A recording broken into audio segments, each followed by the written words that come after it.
start. There is just one word that I want to say with regard to the producer procedure adopted by the UK government.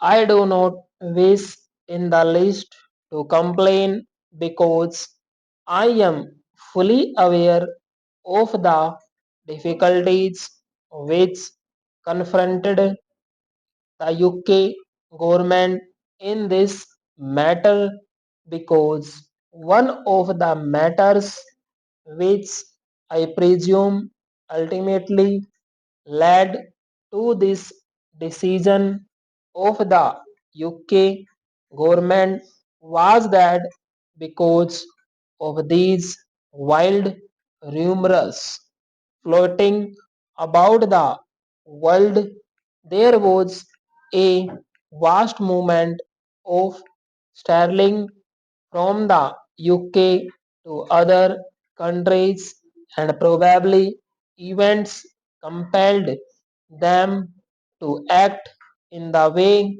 they did. They were faced with a very difficult and a very delicate situation.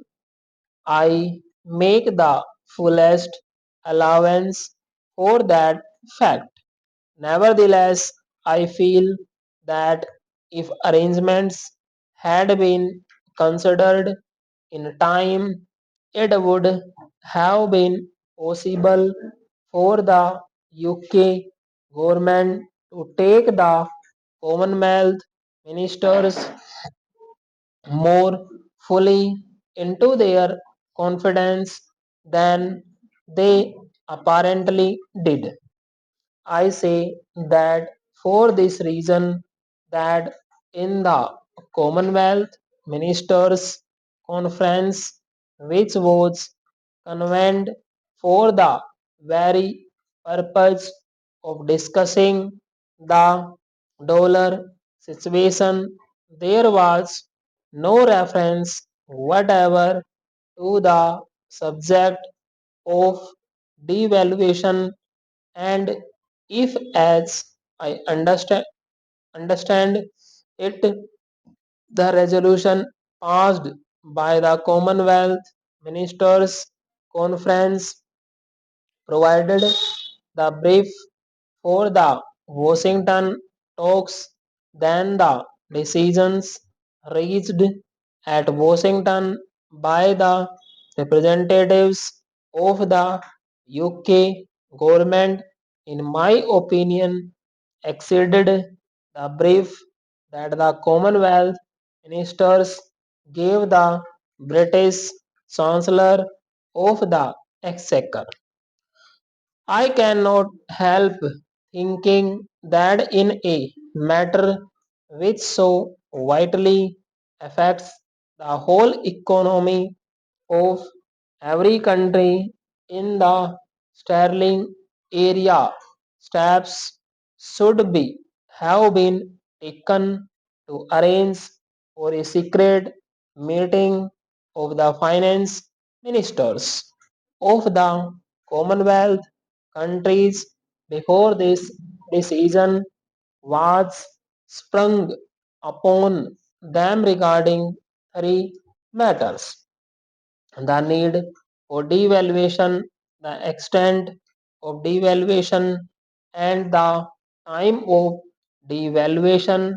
I am quite aware of this that any such conference would have intensified the rumors that were already floating about, but if I had been in Sir Stafford Cripps' place, what I would have done would have been something like this. Here was the Washington conference discussing this matter on the brief prepared by the Commonwealth Ministers Conference. It could have been arranged that a report should be made by the Chancellor of the Exchequer to the Commonwealth Ministers Conference of the results of the talks which he held on the brief we prepared, but that could have been made the ostensible object of the conference. Incidentally, it would have enabled Sir Stafford Cripps to acquaint us really with the circumstances that led to this final decision. Let me say again that I make this statement because I feel we have been placed in a position which led not merely to inconvenience to ourselves but also inconvenience to our neighbors Ceylon and Pakistan, and I think every effort should have been made to avoid the inconvenience that was caused in that way. Now I proceed to tell the House what precisely are the reasons which led us to take the decision we did.